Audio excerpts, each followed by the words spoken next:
Someone saw her, someone wanted her, and someone took her. At 5:30 in the morning, the father saw his daughter sleeping on the cabin balcony. By 6 a.m., she had disappeared, without a trace, without explanation. 7 years later, the family received an unexpected email with photos that appeared to show Amy on an obscure internet site. The content raised new and disturbing questions. This is the story of a 23-year-old woman who embarked on a dream vacation with her family and never returned.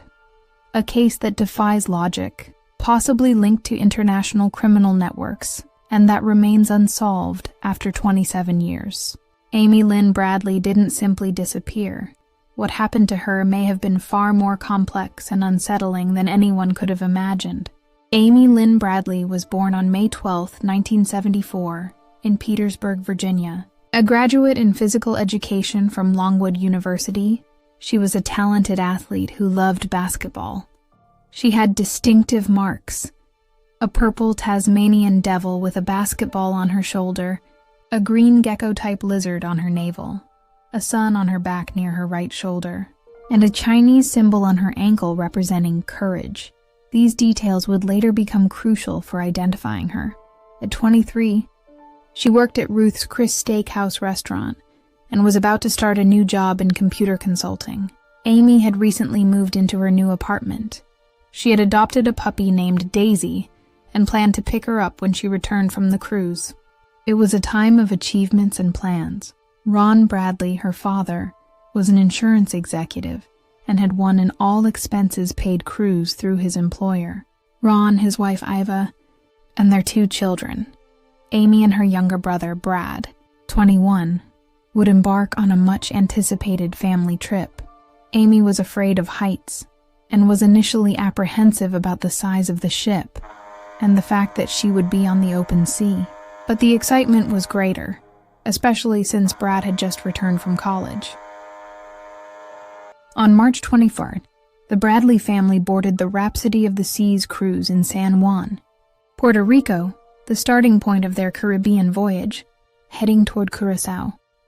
On March 23rd, the ship made its first stop on the island of Aruba, where passengers were able to enjoy the beaches and local shopping before returning on board.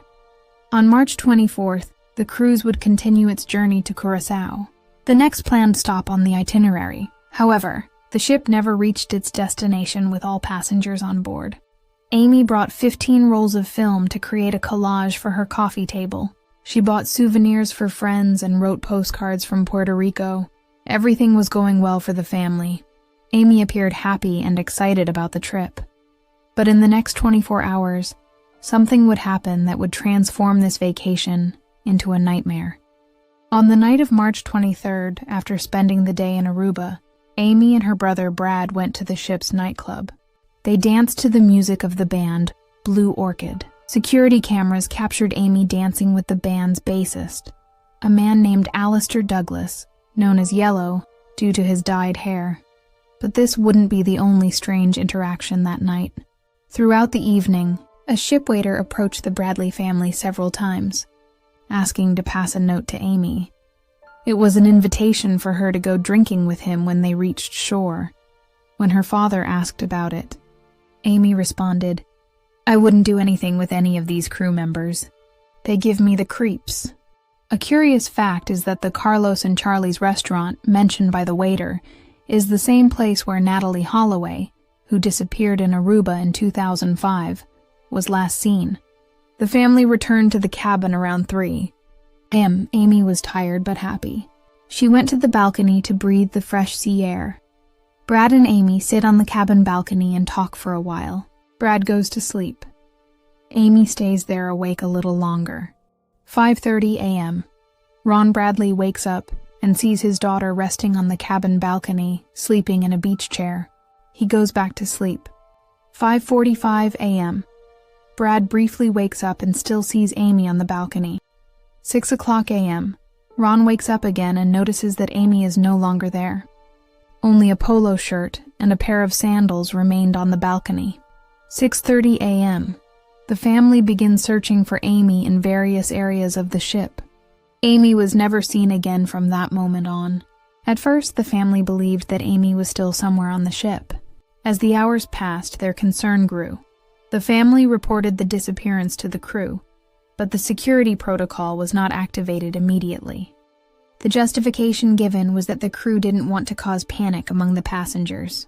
The first announcement, simple and discreet, "Amy Bradley, please report to the front desk," was made almost 2 hours later. The family asked the captain to suspend disembarkation until the searches were completed, but the request was not granted. While the crew conducted a superficial search, hundreds of tourists disembarked to explore the port in Curaçao, possibly taking with them the only clue about Amy's whereabouts. If Amy was still on board, that interval could have allowed someone to take her off the ship without being noticed. The family's room was cleaned before the FBI arrived, which resulted in the loss of possible evidence. When the FBI took over the case, the delay in initial actions had already compromised part of the investigative process. The Dutch Caribbean Coast Guard conducted a 4-day search, ending on March 27th, using 3 helicopters and a plane with radar. Between 12:15 and 1 o'clock in the afternoon, crew members conducted a complete sweep of the ship, but no sign of Amy was found. Royal Caribbean also chartered a boat to continue the searches. Initially, authorities raised the hypothesis that Amy might have fallen overboard or taken her own life. However, investigators concluded that there was no evidence that Amy, a trained lifeguard, had accidentally fallen, been pushed, or committed suicide. Shortly after Amy's disappearance, the FBI interrogated the ship's bassist, Alistair Douglas. A witness reported seeing Douglas hand Amy a dark drink, possibly coffee. Others claimed to have seen him leaving the area alone and walking quickly, although there is no confirmation about the exact moment Amy was seen with him, whether before or after returning to the cabin. Amy's brother, Brad, said in an interview that he had a conversation with Douglas after the disappearance. "I was sitting by the pool when he approached and said, 'I'm sorry about what happened to your sister.'" According to Brad, at that time, no public announcement had yet been made about Amy's disappearance. Douglas cooperated with authorities and voluntarily took a polygraph test, which had an inconclusive result. The FBI released him due to lack of evidence linking him to the case. Years later, in a documentary, his daughter, Amika Douglas, commented that she had doubts about what really happened during the cruise. She stated that after returning from the trip, she noticed behavioral changes in her father, and mentioned that he kept a bag with photographs of women he didn't know. These statements, however, were never officially confirmed, and Alistair Douglas has always denied any involvement in Amy Bradley's disappearance. Another point drew attention. Eva Bradley had collected some photos for sale the night before her daughter's disappearance. The cruise photographer remembered having printed images of Amy, but when they looked for them again, they were no longer available. The family believed they might have been removed by someone. The onboard video editor, Chris Fenwick, said he had recorded footage of Amy shortly before her disappearance, but that the tapes had an uncertain fate. He stated that he was approached by Lou Costello, the ship's head of security, who said the FBI wanted the original materials. Fenwick refused to hand them over, offering only a copy and saying that if the FBI wanted the original, they would have to contact him directly. To this day, according to him, he has had no formal response from the FBI, and the whereabouts of the tapes remain uncertain. In the following months, new allegations emerged. On March 24th, a local taxi driver reported seeing a barefoot young woman, matching Amy's description, trying to use a phone while the ship was docking. He mentioned remembering the green eyes described on the reward posters. In August 1998, a Canadian named David Carmichael claimed to have seen a woman with a Tasmanian devil tattoo on a beach in Curaçao. According to him, the woman seemed to recognize his presence but continued walking, accompanied by 2 men. Carmichael said he was certain it was Amy Lynn Bradley and accurately described her tattoos, observed up close. In January 1999, a Navy petty officer reported meeting a woman at a location of questionable reputation in Curaçao. She allegedly said her name and asked for help, stating she was being held against her will. The report only reached authorities months later, and when the FBI investigated, the location had been destroyed in a fire. In September 2005, the Bradley family received from an anonymous source photos of a woman who resembled Amy published on a Caribbean website. Eva Bradley stated, "Seeing these images was extremely painful. All I could think was, could this be my daughter?" The site displayed photos of women in contexts of possible exploitation, and the woman identified as Jazz had a notable resemblance to Amy. Forensic analysts examined Amy Bradley's facial proportions and compared them with those of the woman in the photos. The result indicated similarities consistent with Amy Lynn Bradley. Aaron Sheridan, an FBI agent who worked on the case, stated in a documentary that a forensic analyst believed the woman in the images could be Amy. These tests consider characteristics that remain stable over time, such as the structure of the chin and cheekbones. It was also observed that the woman in the photos was positioned so that all of Amy's known tattoos were out of view. The investigation, however, did not advance. The FBI was unable to trace the website's IP address, and this line of inquiry was closed. Even so, the family continued searching for answers. In the fall of 1999, a man named Frank Jones contacted the Bradleys, claiming that Amy was being held in Curacao by a criminal organization. Jones presented himself as a former member of the U.S. Special Forces and offered help to bring her back. He claimed to have a witness who accurately described Amy's tattoos and reported hearing a lullaby that Amy's mother used to sing. Over time, Jones began requesting more financial resources for an alleged rescue operation. That's when the family demanded concrete proof of the information's veracity. To reinforce his version, Jones even sent photographs that, according to him, showed Amy alive. In one of the images, it was possible to see a tattoo similar to one that Amy had, which further increased the family's hope, and they even traveled to the island to accompany the supposed rescue. Shortly after, Jones claimed that his men had been killed in a shootout during the operation, and that the rescue could not be completed. It was later confirmed that it was all a scam that exploited the Bradleys' pain and vulnerability. Frank Jones's scam was discovered thanks to a man who worked with him, named Tim Buckley, who became uncomfortable with the fraud and decided to contact the Bradleys directly, warning them that Jones had never located Amy and that the photos and information were false. After that, the FBI and U.S. authorities opened an investigation, and Frank Jones ended up being arrested and convicted of mail fraud, receiving a sentence of 5 years in federal prison. In 2005, during a trip to Barbados, American tourist Judy Maurer reported an encounter she would never forget. She said that upon entering a restroom in a department store, she heard low voices coming from another stall, a woman and some men talking in hushed tones. When she came out, she saw a visibly nervous woman with an appearance similar to Amy Bradley's, accompanied by 4 men who seemed to be watching her closely. According to Judy, the woman said softly that she was from West Virginia and said the name Amy. Minutes later, the men returned and quickly took her outside.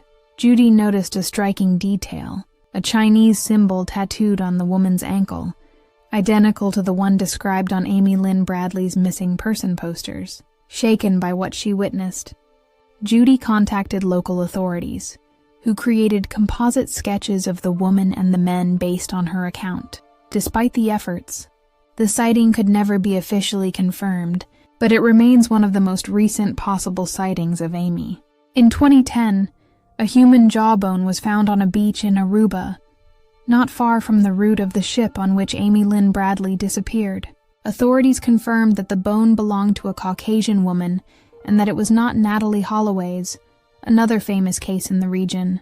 However, no DNA test was conducted to verify whether it could belong to Amy. To this day, the fragment remains unidentified, a possible clue that was never explored.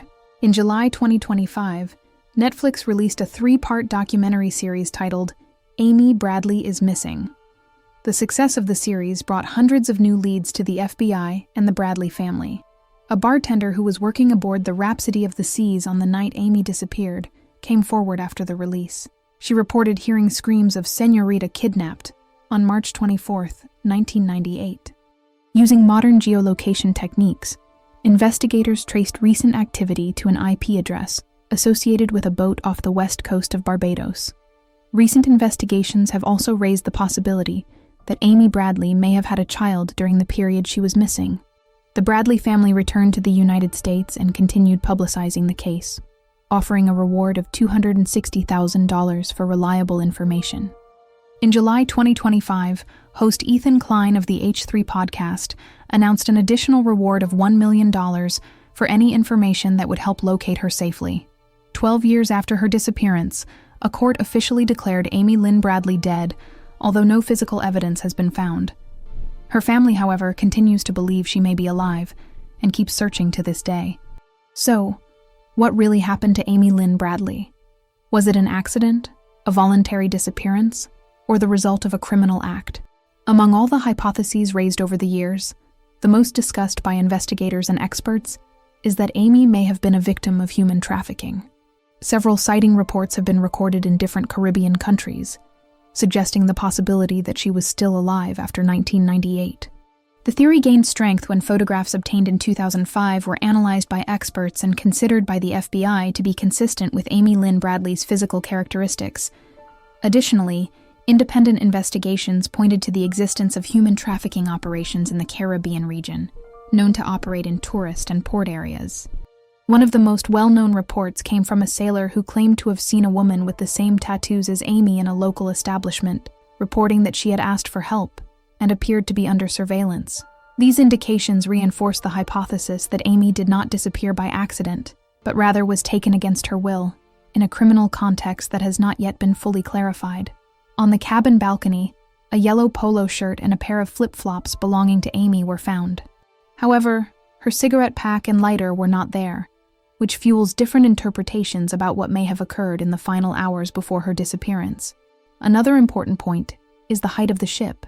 The cabin balconies were at a considerable distance from sea level, which indicates that if Amy had actually fallen, the fall would have been significant and would hardly have gone unnoticed by other passengers or crew members. There is also the hypothesis that Amy got up to retrieve an object from the room, such as her cigarette pack and lighter, and may have lost her balance when returning to the balcony. Another possibility is that she approached the railing to observe the scenery, and for some reason, lost her balance. This scenario would explain why her flip-flops were left in the room. However, this hypothesis is considered unlikely. According to family members and close friends, Amy was afraid of heights, which makes it improbable that she would approach the edge of the ship carelessly. Additionally, the ship was relatively close to the coast, which would increase the chances that, in case of a fall, the body would be located, which never happened. Also, no physical evidence was found to support the accident hypothesis, such as marks on the railing, objects fallen into the sea, or witnesses who had seen any unusual movement in that area. There is a detail that has always caught investigators' attention: the fact that Amy possibly left the room barefoot. If the flip-flops were near the beach chair, why would she leave without putting them on? And to this day, there is no indication that she wore any other type of footwear. Considering these factors, authorities concluded that the hypothesis of accident or suicide is unlikely. Another possibility discussed throughout the investigation is that Amy died aboard the ship. Although considered, this theory lacks support. No forensic evidence, such as signs of struggle, blood, or concealment of a body, was found in the cabins or common areas. Additionally, the body was never located, which makes this line of reasoning even more difficult to sustain.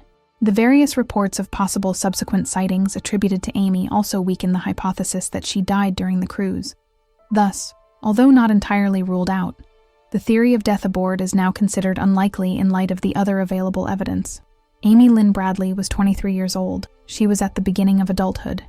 She had recently moved, secured a new job, and left her puppy Daisy at home, waiting for her return. Today, Amy would be 50 years old.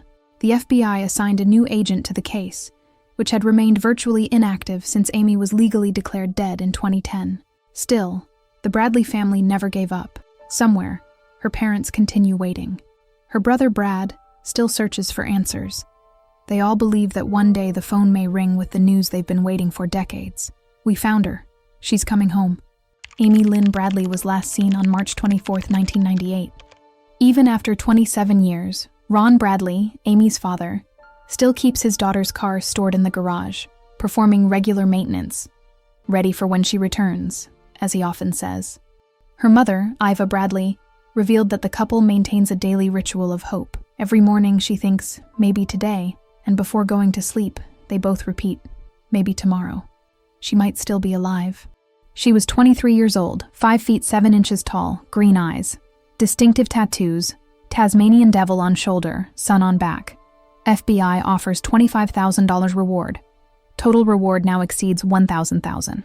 If you have information, contact the FBI immediately. If this case caught your attention, share this video so more people learn about the story. The more people who know about Amy, the greater the chances of new information emerging.